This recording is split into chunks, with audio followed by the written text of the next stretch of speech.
Hello everybody and welcome to my channel, Empowered by Nano.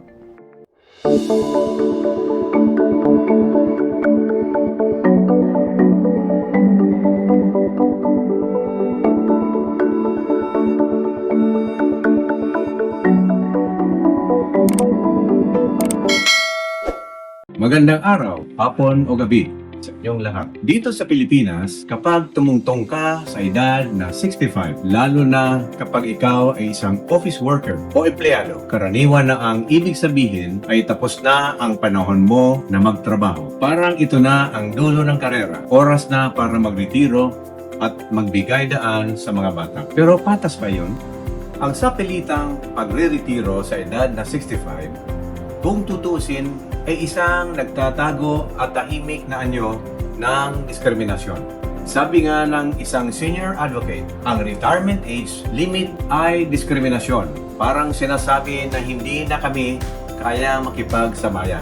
Pero hindi totoo yun. Sa ibang bansa, pinapayagan pa rin magtrabaho ang matatanda kung gusto nila. Bakit hindi rin natin palaganapin dito sa Pilipinas? Para sa maraming nakatatanda, ang trabaho ay higit pa sa pera. Ito'y nagbibigay ng layunin or purpose, disiplina at koneksyon sa lipunan. Sa gitna ng maliit na pensyon at tuloy-tuloy na pagtaas ng bilihin, ang pagpapatuloy ng trabaho ng seniors ay hindi lang makatao. Ito ay practical pa. May batas pa ngang sumusuporta dito, ang Expanded Senior Citizens Act.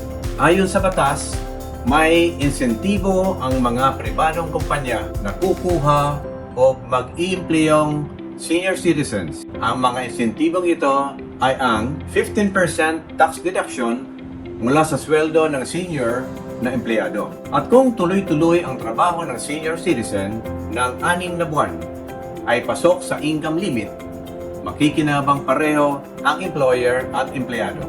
Kaya hindi natin kailangan magsimula sa umpisa. Pwede nang umaksyon ang mga LGU. Sila mismo ang pwedeng magbigay ng part-time na trabaho, flexible na oras, at mga tungkuling bagay sa karanasan ng mga seniors. O kaya naman ay i-hook up at i-recommenda nila ang mga senior citizens sa mga kumpanya na nagninegosyo sa kanilang nasasakupan. Sino po ba ang masipag, may tiyaga, at may karanasan, kundi ang ating mga nakatatanda? Sino po ba ang mas mahusay tumulong sa barangay health posts o sa emergency response, kundi yung may karanasan na? Sayang ang karunungan kung hindi natin gagamitin. Panahon na para baguhin ang pananaw sa pagre-retiro. Tandaan, sa trabaho, huwag limitahan ang edad. Basta't kaya pa at gusto ni Lolo at ni Lola, payagan, bigyan sila ng pagkakataon at tulungan na makapagtrabaho. Salamat sa inyong panunood. Huwag kalimutan mag-subscribe, like, and share. Follow us on our Facebook pages.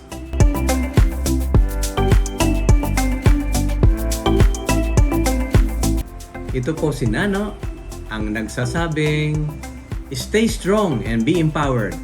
Bye!